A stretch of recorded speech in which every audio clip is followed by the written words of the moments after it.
Right. And they're doing what you see a lot of NFL teams do. Draft well, retain your own guys, and then plug holes through free agency, which the transfer portal is free agency. It is. But are they done? Are they done in the transfer portal? Let's discuss coming up next here on Locked On Sooners.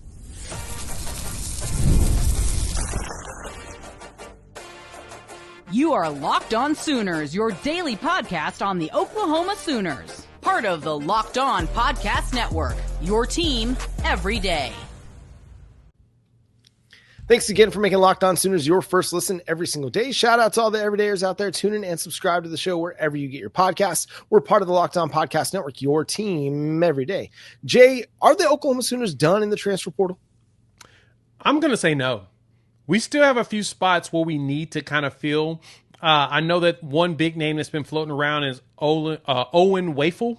It's not Waffle. I wish it was Waffle, but I'm going to call him Waffle. I'm going to call him the Waffle King, mainly because there's two Waffles, the Waffle brothers. You got him and his brother Luke up there at Hunn High School up in their New Jersey area.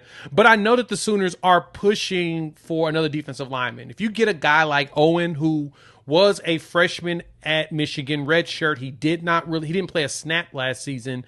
You may be wondering, Jay, that doesn't make any sense. Why would you go after a player like that? Well, you only took in one defensive tackle in the recent class with Trent Wilson. So it kind of makes sense to add somebody in the back to go with that. That means that you'll have him and Trent ready to play. Trent will still have his 4 years. He most likely will redshirt unless he goes out there and he sons of people, start moving furniture. But if you can get Owen, there's a good chance you could also win Luke to come in. So if you get Owen and Luke, they'll have 3 years together that they can potentially play ball because, Luke's most likely going to redshirt, or they'll at least be on campus with each other for 3 years. And that's pretty huge opportunity because that is one recruit who's a really good edge that everyone's after. You want that 4-star if you get your hands on it. So I don't think that they're done. I think you will see a defensive tackle, a corner, and probably one more wide receiver before the squad is finished. What are you thinking, John? I think if you're going to add a player, those are the positions you can look at because I think you can still find a guy to fill the Dejon Terry role, somebody that's that veteran or even just another depth piece on your roster. But even if you're going after Owen Wafle and you decide that's the defensive tackle we want to add, okay, you're adding a developmental piece that's got a lot of eligibility left. And given what you had coming in the 2024 class, it was understandable why maybe you weren't going to pull in 3 defensive tackles. But with the way Jaden Jackson has emerged and David Stone and the expected breakout that we're looking to in 2025, you can bring in a guy to kind of be in behind them, be in that Trent Wilson, range of projection and development and start working from there. I still think if you could add a veteran corner, I think that's the place where you could really afford to bring somebody in because I love Eli Bowen and Jacoby Johnson and what their potential looks like. I like Gentry Williams. If my man can stay healthy, somebody give him the super soldier serum and give him the Winter Soldier bionic arm for his shoulder. I need my dude on the field because he is a dynamic player when he's out there. You still need some veteran depth. And that's not even including all the young guys like a Malik Hawkins and Jeremiah Newcomb, what they've got on the outside coming in.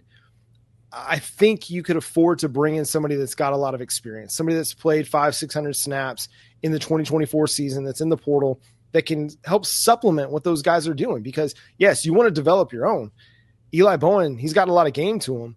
At the same time, maybe you need a guy with some size to be able to throw out there in certain matchups to give Eli Bowen maybe some run on the inside, playing some slot corner, something like that. So those are kind of the two areas where I'm really looking at Oklahoma to look to continue to add a guy.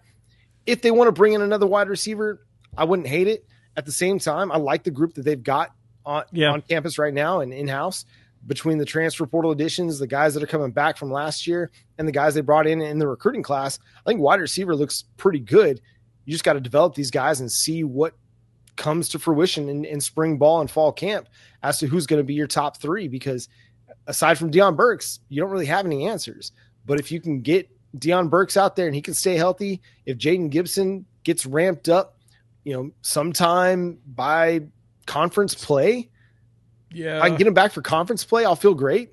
Like a year from his ACL should be fall camp. Yep. If he's like fully Jaden Gibson by conference play, I think that's a huge win. If not, then you've got to find some answers out there. But you have a lot of guys that you can use for competition to figure out who's going to be the best. Yeah, I think it's the one thing that fans need to truly understand is that we went and got players that actually have production.